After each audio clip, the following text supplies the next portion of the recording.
اخلاص نیت کے ساتھ کسی نیک کام کرنے کا ارادہ کرتا ہے، زبانی نہیں، پلاننگ، غلط پلاننگ نہیں، نیت خالص کے ساتھ کسی نیک کام کرنے کا ارادہ کرتا ہے تو اللہ تعالیٰ اس پر ایک اجر دیتا ہے، چاہے وہ نیک کام کر سکے یا نہیں۔ مثال کے طور پر ہم نے ابھی نیت کی سچی نیت، اور ہم ہی جانتے ہیں تو اللہ جانتا ہے کہ جمعہ کی نماز سے پہلے ہم نے سورہ کہف کی تلاوت نہیں کی ہے، ابھی جب کلاس سے نکلوں گا جا کر کے مغرب سے پہلے کسی بھی طریقے سے وقت نکال کر سورہ کہف کی تلاوت اللہ کی رضا کے لیے کی، ابھی نیت کی پکی نیت اخلاص ہے۔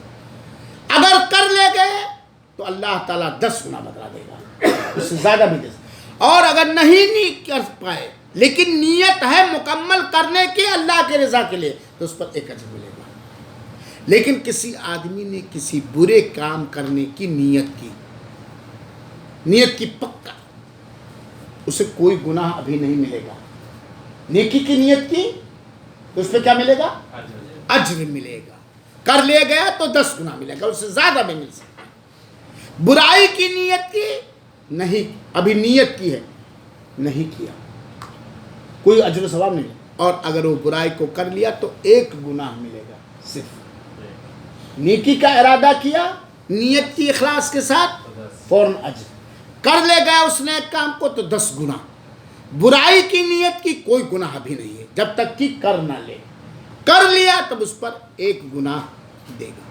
یہ نیت کا اللہ کے رسول اکرم صلی اللہ علیہ وسلم فرماتے ہیں، حضرت انس بن مالک بیان فرماتے ہیں، اور یہ روایت بخاری شریف اور ابو داؤد کی ہے، روایت سے ہے۔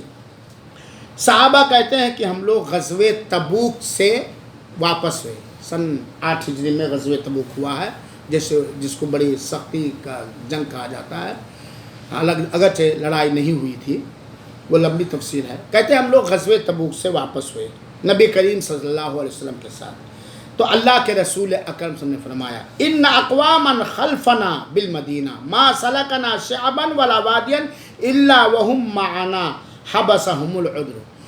کچھ صحابہ کرام ایسے ہیں جو ہمارے ساتھ غزوہ تبوک میں شریک نہیں ہوئے ہیں، وہ اپنے گھروں کے اندر بیٹھے ہوئے ہیں، جبکہ ہم کوئی بھی سفر کیے، کوئی بھی گھاٹی پار کیے، کوئی بھی وادی پار کیے، وہ ہمارے ساتھ نہیں تھے، کسی شرعی عذر کی بنیاد پر وہ غزوہ میں شریک نہیں ہو سکے، لیکن ان کے لیے وہی اجر ہے جو شریک ہونے والوں کے لیے اجر و ثواب۔ کیوں بھائی؟ غزوہ تبوک میں وہ شریک بھی نہیں ہوئے، کسی شرعی عذر کی بنیاد پر وہ مدینہ ہی کے اندر رہ گئے، لیکن ان کے لیے وہی اجر ہے جو غزوہ میں جنگ میں شریک۔ کیوں؟ نیت، ان کی یہ نیت تھی، پکا ارادہ تھا کہ اگر یہ شرعی عذر میرے پاس نہ ہوتا تو میں ضرور غزوہ کے اندر۔ یہ نیت، اخلاص نیت کا عمل و دخل ہے میرے بھائیو۔ اللہ کے رسول اکرم صلی اللہ علیہ وسلم فرمایا، لَقَدْ تَرَكْتُمْ بِالْمَدِينَةِ أَقْوَامًا، میں نے مدینہ کے اندر کچھ ایسے لوگوں کو چھوڑا ہے، مَا سِرْتُمْ مَسِيرًا وَلَا أَنفَقْتُمْ مِنْ نَفْقَةٍ وَلَا قَطَعْتُمْ مِنْ وَادٍ إِلَّا وَهُمْ مَعَكُمْ، کہ انہوں نے کچھ خرچ بھی نہیں کیا، انہوں نے تمہارے ساتھ غزوہ میں نکلے بھی نہیں، انہوں نے کوئی سفر نہیں طے کیا، لیکن وہ تمہارے ساتھ ہیں اجر میں، وہ تمہارے ساتھ۔ ان کی نیت میں تھا کہ اگر شرعی عذر نہ ہوتا، یہ ہماری مجبوری نہ ہوتی تو ہم ایسا کرتے۔ اور اس کے علاوہ بہت ساری حدیثیں ہیں میرے بھائیوں ساتھیوں۔ اسی طرح ایک حدیث اور سن لیجئے، اور بہت ساری حدیثوں کو میں چھوڑ رہا ہوں۔ اللہ کے رسول اکرم صلی اللہ علیہ وسلم سے فرماتے ہوئے، ابی قبشہ الانماری رضی اللہ تعالیٰ عنہ نے سنا کہ اللہ کے رسول نے فرمایا، ثلاث اقسم علیہن، 3 ایسے لوگ ہیں جن پر میں قسم کھاتا ہوں، اور ایک تم سے حدیث بیان کرتا ہوں، چنانچہ تم اس کو یاد کر لو، اور یہ روایت صحیح لغیر ہی ہے۔ پہلی بات تو یہ ہے کہ صدقہ اور خیرات سے مال کم نہیں ہوتا۔ اللہ کے رسول فرماتے ہیں کہ ما نقص مال عبد من صدقۃ، صدقہ اور خیرات سے، اللہ کی راہ میں خرچ کرنے سے مال کم نہیں ہوتا، نہ کمیت میں نہ کیفیت میں۔ دوسری چیز یہ ہے کہ اگر کسی بندے پر کسی نے ظلم کیا، اللہ تعالی ہمیں صدقہ کرنے والا بنائے اخلاص نیت کے ساتھ، اور ظالموں سے بچائے اور ظالم ہونے سے بچائے۔ اور کسی بندے پر اگر کسی نے ظلم کیا اور اس ظلم کو اس نے برداشت کر لیا، دفاع کرنے کی طاقت نہ رکھا، صبر کر لیا، انگیز کر لیا، برداشت کر لیا، تو اللہ تعالیٰ اس کی عزت میں بڑھوتری کرے گا۔ ظالم نے اپنا نقصان کیا، مظلوم کا کوئی نقصان ہونے والا نہیں، نہ دنیا کے اندر نہ آخرت۔ ظالموں کو یہ سوچنا چاہیے، اگر کسی بندے پر کسی نے ظلم کیا اور اس ظلم پر اس نے صبر اور برداشت کیا تو اللہ تعالیٰ اسے عزت سے نوازے گا۔ یہ دوسری بات۔ تیسری بات اللہ کے رسول اکرم صلی اللہ علیہ وسلم فرمایا، اگر کسی نے بنا کسی شرعی ضرورت اور مجبوری کے بھک منگائی کی، پیٹ بھرنے کا، مال کی کثرت کے لیے، دنیاوی لالچ کے لیے، بنا کسی شرعی ضرورت اور حاجت کے، بنا کسی شرعی دلیل کے اس نے بھک منگائی کیا، لوگوں کا مال مانگا، تو اللہ تعالیٰ اس کے لیے محتاجی کے بہت سارے دروازے کھول دے گا۔ اللہ دل دیکھتا، اللہ ضرورتوں کو جانتا۔ اللہ تعالیٰ ہمیں گداگر نہ بنائے، بھک منگا نہ بنائے، اللہ بھک منگوں کو دینے والا بنائے۔ اللہ ہم سب کے کمائیوں میں اتنی برکت دے کہ ہماری ہر انسانی دنیاوی ضرورت پوری فرما دے۔ اور اللہ کے رسول اکرم صلی اللہ علیہ وسلم نے کہا کہ میں تم سے چند باتیں کہتا ہوں، تم اس کو یاد کر لو۔ یقیناً دنیا 4 طرح کے لوگوں کے لیے ہے، بڑے غور سے سنیے گا، دنیا 4 طرح کے لوگوں کے لیے۔ ایک وہ بندہ جسے اللہ تعالیٰ نے مال سے نوازا اور علم دیا، اور وہ اپنے مال میں، اپنے علم میں اللہ تعالیٰ سے ڈرتا ہے۔ ایک وہ بندہ جسے اللہ تعالیٰ نے مال سے نوازا اور علم دین، علم شریعت سے مالا مال فرمایا، اور وہ اللہ کے دیے ہوئے مال میں، اللہ کے دیے ہوئے علم کے اندر اللہ توفیق دے، وہ اللہ تعالیٰ سے ڈرتا ہے، اس مال کے ذریعے وہ صلہ رحمی کرتا ہے، اس علم کے ذریعے وہ لوگوں کو اللہ کا حق سکھاتا ہے، تو اس کا مرتبہ اور رتبہ سب سے زیادہ اونچا ہوگا۔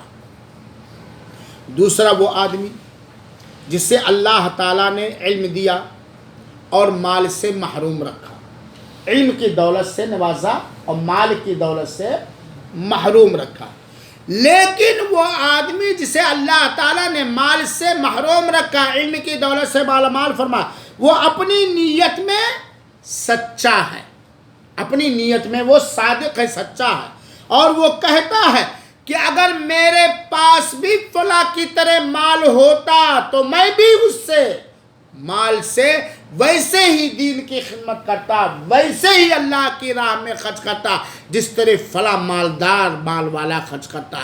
اگر وہ اپنی نیت میں سچا ہے، اس کی نیت خالص ہے، تو اس کو وہی اجر و ثواب ملے گا جو اللہ کی راہ میں اخلاص نیت کے ساتھ مال خرچ کرنے والے کو ملتا ہے۔ میرے بھائیو ساتھیو، اسی طریقے سے اس حدیث کے لمبا حصہ ایک ہے کہ اگر کسی آدمی کو اللہ تعالیٰ نے مال دیا، علم دیا یا اور چیزیں دیں، لیکن اس کے ذریعے وہ اللہ کے حق کو ادا نہیں کرتا، لیکن دوسرا آدمی یہ ارادہ کرتا ہے کہ اگر میرے پاس بھی مال ہوتا تو اس طرح کا فسق و فجور اور گناہ کے کام کرتا، حالانکہ وہ کر نہیں رہا ہے، اگر میرے پاس بھی یہ ہوتا، یہ نعمت ہوتی، تو میں ویسے ہی اللہ کی نافرمانی کرتا، گناہ کے کام کرتا، شیطانی عمل کرتا، جس طرح فلاں مالدار فلاں علم والا کرتا ہے، حالانکہ وہ کرتا نہیں، خالی نیت، اس نیت کی بنیاد پر اسے اتنا ہی گناہ ملے گا جتنا وہ گناہ کرنے والے کو۔ یہ نیت کا عمل و دخل ہے میرا۔ لہذا میرے بھائیو، ہمیں چاہیے ہم اپنی نیتوں میں اخلاص پیدا کریں اور ہر عمل خالص نیت کے ساتھ اللہ کی رضا کے خاطر کریں۔ اللہ تعالی ہم سب کو اس کی توفیق عطا فرمائے، آمین۔ والسلام علیکم ورحمۃ اللہ وبرکاتہ، وجزاکم اللہ احسن الجزاء۔ کوئی سوال؟ کوئی سوال میرے بھائیوں؟ 2 منٹ باقی رہ گیا. کوئی سوال؟ ایک سوال ہے میرا شیخ صاحب، جو بولیے. قرآن فیس بک میلا دیکھا تھا میں، مولانا نے بولا قرآن سے جو پڑھنا نہیں آتا ہے وہ خود پڑھے گا تو بسم اللہ بول کے اس کو ثواب ملے گا نہیں ملے گا؟ کیا چیز؟ کیا سوال؟ جو قرآن پڑھتا ہے وہ پڑھنا آتا نہیں لیکن وہ بسم اللہ بول کے دیکھ رہا ہے تو ان کے قرآن خالی دیکھتا ہے، ہاں پڑھتا نہیں، خالی دیکھتا ہے. دیکھتا ہے. پہلی بات تو اور ایک مولانا پوچھا ثواب نہیں ملے گا، ایک بڑا ثواب ملے گا. پہلی بات تو سوال یہ ہے کہ ایک آدمی قرآن پڑھنا نہیں جانتا لیکن قرآن لے کے خالی دیکھتا کہ اس کو قرآن کی تلاوت کا ثواب ملے گا. اس کا جواب یہ ہے کہ پہلی بات تو ہم کوشش کریں کسی بھی طریقے سے کہ قرآن کی تلاوت اس کا معنی مفہوم سمجھنے کی کوشش کریں. اس کے لیے ہر قیمتی چیز خرچ کریں، ہر وقت خرچ کریں. دوسری چیز، قرآن کی تلاوت کرنے پر اخلاص نیت کی بنیاد پر ثواب ملے گا، قرآن کو دیکھنے سے ثواب نہیں ملے گا. ادھر پلٹ جاؤ. اور کوئی سوال؟ سننے سے ملے گا. ہاں سننے سے ملے گا انشاءاللہ. اور سے سنتا تو پڑھنے نہیں آتا ہے تو سنے. پڑھنا نہیں آتا تو پڑھنا سیکھے، یہ بھی ہے. لیکن اگر وہ سنتا ہے اور سمجھتا ہے تو اس کو ثواب ملے گا. ہاں انشاءاللہ. لیکن خالی سننے پر اکتفا نہیں، پڑھنا سیکھے.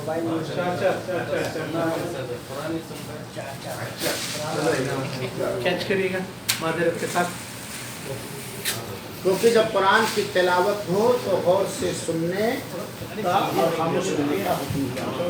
تو ریکارڈنگ میں سنایا جاتا ہے.